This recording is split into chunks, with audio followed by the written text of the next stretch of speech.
साल 1903, स्थान उड़ीसा, मंदिर का नाम कोणार्क सूर्य मंदिर।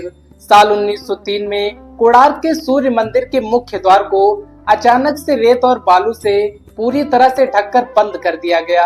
इस घटना को लगभग 120 साल बीत गए हैं, लेकिन भारत सरकार ने इस दरवाजे को नहीं खोला।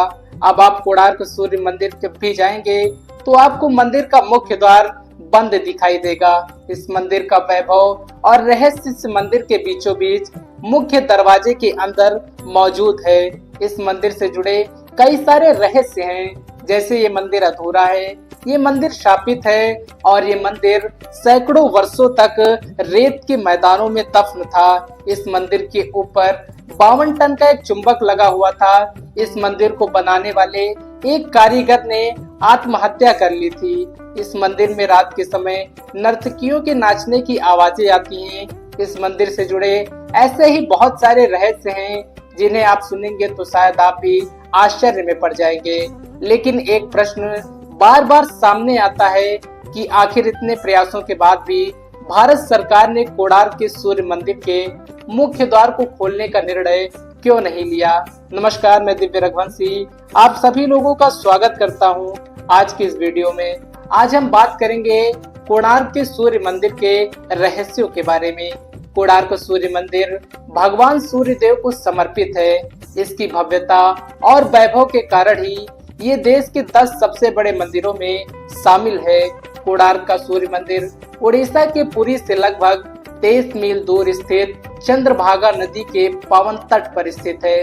इस मंदिर की रचना इस प्रकार की गई है जैसे एक रथ में 12 विशाल पहिए लगाए गए हों और इस रथ को 7 बड़े और ताकतवर घोड़े खींच रहे हों और इस रथ पर सूर्य देव को विराजमान दिखाया गया है।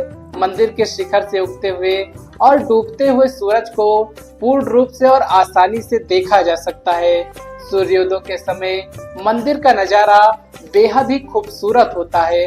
मंदिर की सुंदरता को आधार प्रदान करते मंदिर के 12 चक्र साल के 12 महीनों को परिभाषित करते हैं और हर चक्र दिन के 8 पहरों को भी दर्शाता है।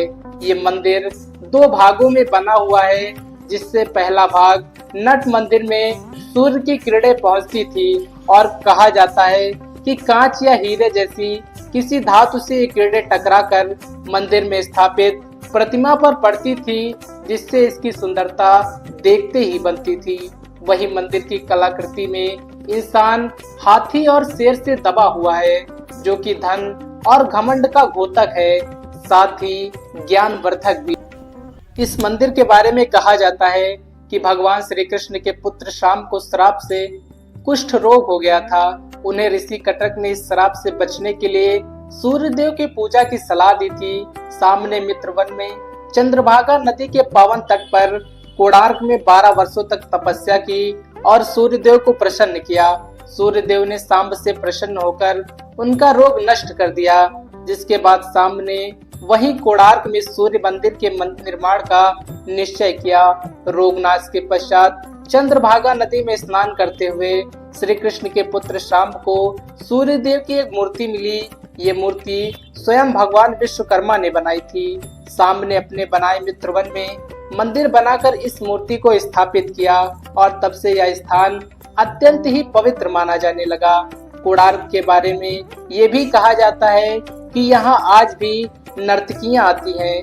अगर स्थानीय लोगों की माने तो आज भी नर्तकियों के पायल की आवाजें शाम के समय में सुनाई देती हैं, जो कभी यहाँ के राजा के दरबार में नृत्य किया करती थी।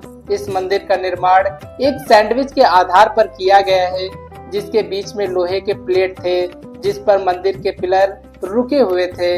ऐसा भी कहा जाता है कि मंदिर के ऊपर एक 52 टन का चुंबक रखा हुआ था, जो कि इन मंदिर के खंभों में संतुलन पैदा करता था और इसी चुंबक के कारण भगवान सूर्य देव की प्रतिमा भी हवा में लटकती रहती थी। जाता है कि चुंबक को विदेशी आक्रमणकारियों ने तोड़ दिया था। ऐसा भी कहा जाता है कि मंदिर के ऊपर रखे चुंबक के चलते समुद्र से गुजरने वाले लोहे के नाव इस चुंबकीय क्षेत्र के चलते क्षतिग्रस्त हो जाते थे। इसीलिए एक नाविक इस पत्थर को निकालकर अपने साथ ले गया था। पत्थर एक केंद्र शिला का कार्य कर रहा था। जिससे मंदिर के दीवारों के सभी पत्थर संतुलन में थे। इसके हटने के कारण मंदिर की दीवारों का संतुलन खो गया और वो गिर गई, परंतु इस घटना का कोई ऐतिहासिक विवरण भी नहीं मिलता है।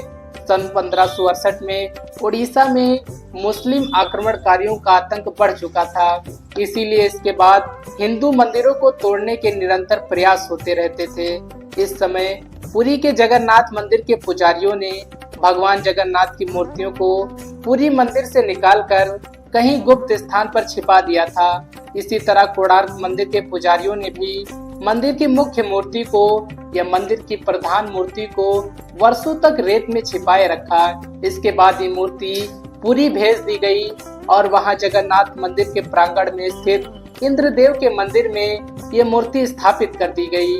कई लोगों का ये भी मानना है कि नई दिल्ली के संग्रहालय में रखी भगवान सूर्यदेव की मूर्ति ही इस कोणार्क मंदिर की प्रधान मूर्ति है। मंदिर हटने के बाद मंदिर में सूर्य पूजन और सूर्य वंदना बंद कर दी गई और यहाँ श्रद्धालुओं का आना जाना भी पूरी तरह से बंद हो गया। कोणार्क पवित्र स्थल होने के साथ ही साथ वाणिज्यिक गतिविधियों का भी एक प्रमुख नगर हुआ करता था, परंतु मंदिर में श्रद्धालुओं के आवागमन रुकने के कारण यह स्थान पूरी तरह से वीरान हो गया और कई सालों तक रेत में दफन हो गया। बाद में इस मंदिर को खोजा गया, लेकिन इसके कई हिस्से बहुत ही बुरी हालत में पाए गए। कई आक्रमणकारियों और प्राकृतिक आपदाओं के कारण जब मंदिर खराब होने लगा तो वर्ष 1901 में उस वक्त के गवर्नर जॉन वुड ने जगमोहन मंडप, जो कि मंदिर का प्रधान मंडप है, इसके चारों ओर दीवारें उठवा दी और इसमें रेत भरवाकर मंदिर को सुरक्षित करने के लिए उसे हमेशा के लिए बंद कर दिया। इस कार्य को पूर्ण करने में करीब 3 साल लगे और 1903 ईस्वी में ये मंदिर पूरी तरह से बंद हो गया।